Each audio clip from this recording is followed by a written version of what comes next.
立つや綺麗ということで非常に美しい人参。エルモランミカドの紹介ですが、クリスティーヌが真ん中にありまして、ローラ、エルザ、カトリーナ、アメリと5つの品種がございますが、カタカナの名前ばかりですけど、どういった由来があるんでしょうかね。そうですね、特にですねクリスティーヌとかはもう実は15年選手で結構経つんですね。そうなんです、結構経ってるんですよ。で当時はですね、三角形の人参が主流だった時に弊社の人参は元祖円筒系と呼ばれる、ちょっと差別化を図った人参だったんですね。で当時やっぱり和名のですね日本っぽい名前が結結構多かった感じでやっぱりありますよね。そうですね、そう紅何々系とか結構多かったので、それらとやっぱりちょっと差別化したいっていうのと、協力会社であった、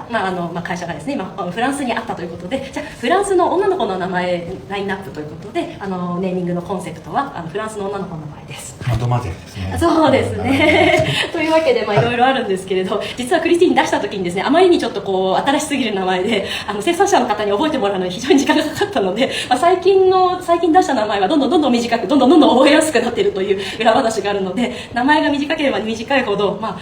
新しい品種だなという裏話はあります。なるほど。で、これらの人参シリーズなんですけども、共通した特性みたいなんですね、長所みたいなところご説明いただけますでしょうかね。一つ目、先ほど挙げたんですけど、元祖円筒系ということで、円筒系はいろいろメリットがございます。今はね他社さんもね円筒系結構多くなってきて、そんなに珍しくはないかもしれないんですけれど、栽培面とか流通面、あと消費面とかですね、いろいろメリットがあるので一つずつ説明していきたいと思います。まず栽培面からお願いします。栽培面はですね、密植が可能ということで、とんがってない肩が張ってなくて、なだらかなので、その分ですね密植することが可能になります。肩が張ってない分本数がそうですね、いっぱい入るということになります。で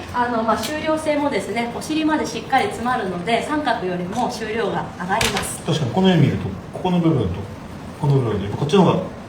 空間が多い分、そうですね、こっちの方が収量が上がりそうな感じですけど、そんな感じですかね。そんな感じですね。これが栽培面のメリットになります。で、2つ目では作業面ということでですね、袋詰めとかをイメージしていただくと分かりやすいんですけれど、例えば3本パックとか、2本パックとかやるとき、互い違いにこうやって入れる三角形の人参、よく思い浮かべられると思うんですけれど、いい意味でですね、どっちが頭でどっちがお尻で、あんまり見た目に変化がないものなので、簡単にですね何も考えずに入れることができるということで、作業面非常に効率化されていると思います。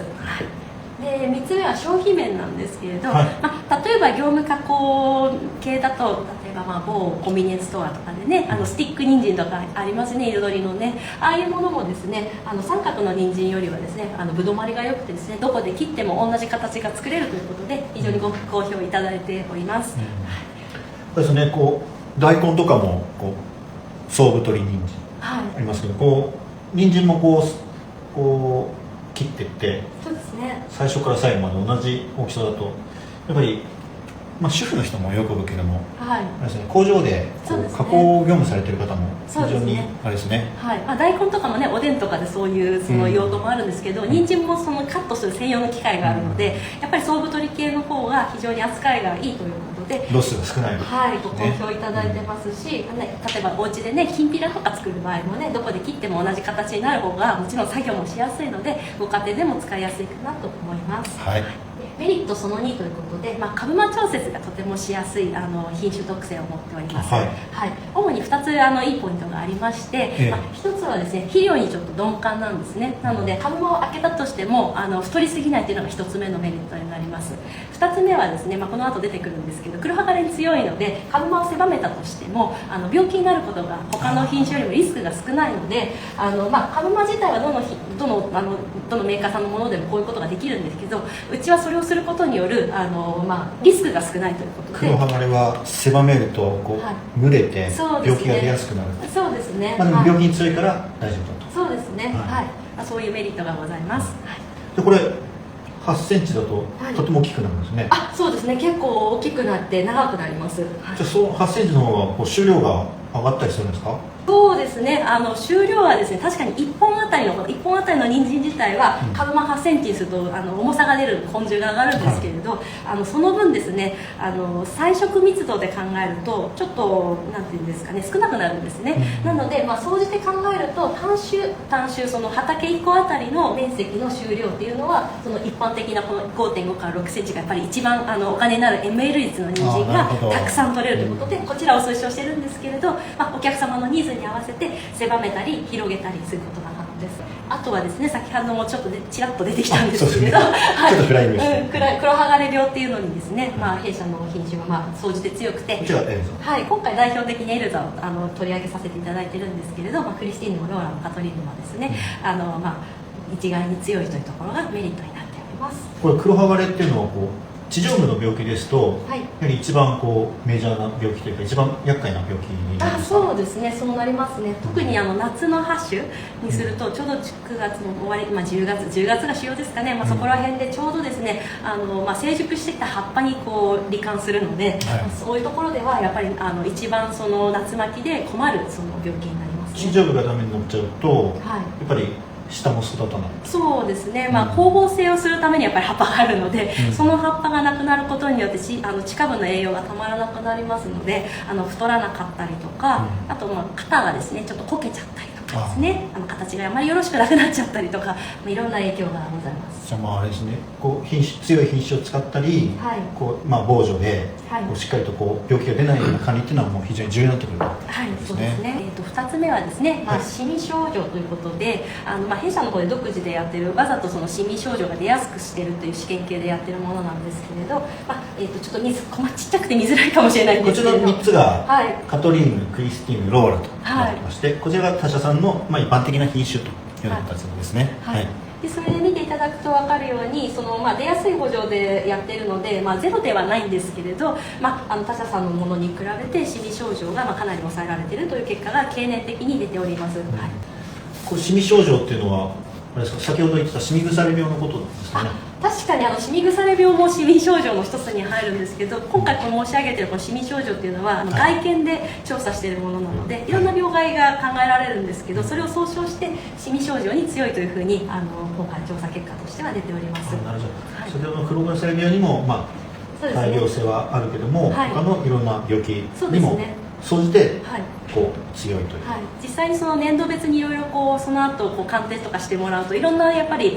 菌が出てきたりするんですけれど、それが複合的に絡み合ってるんですけれど、一つ言えることはどの年度でやっても比較的その他社さんのものよりも低く抑えられているということで、シミ症状全般的に優位性があるのかなと、思います。空母症、これ病気じゃなくてこれは生理障害ですね。そうですね、これ生理障害になりますね。近年結構ですね効くようになってきたエクボ症なんですけれど、こちらは弊社の試験結果というよりは県のですね、千葉県の試験結果になるんですけれど、山下先生の試験結果ですね。そうですね、いろんな品種がちょっと見えないと思うんですけど並んでる中でクリスティーヌがですねエクボ症にとても強いということで、0.4% しか出なかったということで、非常に強いかなと思います。品種監査がある中で、ずば抜けて出てないですね。そうですね。0点なんていうのはもうクリスティーヌしかなくて、上に行くと15% ぐらい出てる中で、非常にエクボ症については強いのかなと自信を持って、お勧めしています。これなんかエクボですかね。そうですね、エクボというよりは生産者さんの中では豚バナ、この花のですね豚バナって呼んでらっしゃる方もいるので、黒のチクきますかねいろんな呼ばれ方をしているので、覚えやすい名前で覚えてもらえたらと通称ということですね。そしてここまでメリットがたくさんありましたけども、ここまでいいことばっかり言ってもなんでね、ぶっちゃけここでライブなんで、ここは実は欠点があるんだよなっていうところも教えていただければ、それで、どうすればいいかとか、そういったところも教えていただければと思います。肥料に鈍感で、いろいろ鈍感な品種でいいとこたくさんあるんですけれど、その分ですね生育がですね結構ゆっくりというところがありまして、これは肥料とかお水とかあげてもいろんなところで鈍感なので、最初の初期生育っていうところはですね特に他社さんと比べてですね小さく見られると思います。これあれですかね、葉枚数はそんな変わらないで、それとも葉枚数が少ないんですかね。洋枚質自体もですね、生育の同じ時に比べると、1枚、1枚半ぐらいですね、ちょっと遅いかな、展開が遅いかなということなので、例えば除草剤とかまく時ですね、本葉 4,5 枚とかある時はちょっと他社さんと比べてどのステージにあるかっていうのをちょっと確認していかないといけないっていうのはちょっとですね煩雑かもしれないですね。ただ後期にですねぐっと追いついてぐっと肥大して収量性はとても高い品種なので、信じて栽培を続けていただければ最後にぐっと肥大するタイプの品種ですので、安心してお使いいただけるかなと思います。これ肥料とかはあれですかね、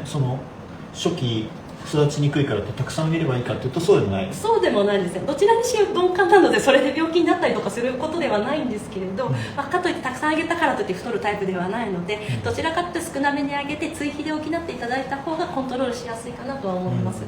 感染もしますしね。そうですね、流れちゃうのでねそうですね。クリスティーヌですけども、さらに推しのポイントがあるということで。そうですね、名前も綺麗なんですけれど、クリスティーヌとても表面が美しい品種です。どこから写しても美しいという品種なんですけれど、推しポイントとしてはですね、首がとっても綺麗なんですね。肩がですねとても綺麗なんですけれど、首自体もですね、首っていうのはですね私たちがよく呼んでるここの軸のところになるんですけれど、この軸が小さいのでその分土がそうですね、ここですね、ここが小さくなってるので土をちゃんとかぶって吸い込み性があるということで、肩に本来起こるいろんな病気とか障害とかをですね、守ってくれるんですね。なので掘った時にですね洗い上がりがとても綺麗で、首も小さいし肩も綺麗だし肌ツヤ綺麗ということで非常に美しい人参です。一番力が入ってくるそうですね、推しポイントでしたのでそんないいところもたくさんございます。まだありますか？これで最後だと思います。あとはですね、人参って聞くとやっぱり栄養価が高いとかね、この赤いオレンジのそのところから連想すると思うんですけど、ベータカロテンというものは結構よく聞くと思うんですね。で、クリスティーヌっていうのはですね他社に比べてとてもベータカロテン量がベータカロテンもアルファカロテンもどちらも高いですので、ですねサプリメントでもちろん摂取していただくのもいいんですけれど、せっかく野菜で食べれるんであれば、同じ人参を食べるんだったら、栄養価が高くて、美味しい人参を食べていただくということで、消費面の差別化としてもお勧めしております。栄養取るんだったらサプリじゃなくて野菜から取ってほしいですねそうですね、サプリの方もいらっしゃるかもしれないですけど、ファイトケミカルとか他のビタミンも一緒に取れるし食物繊維も取れますので、ぜひですね美味しい人参食べていただきたいなと思います。直売とかされてる方はこういうのが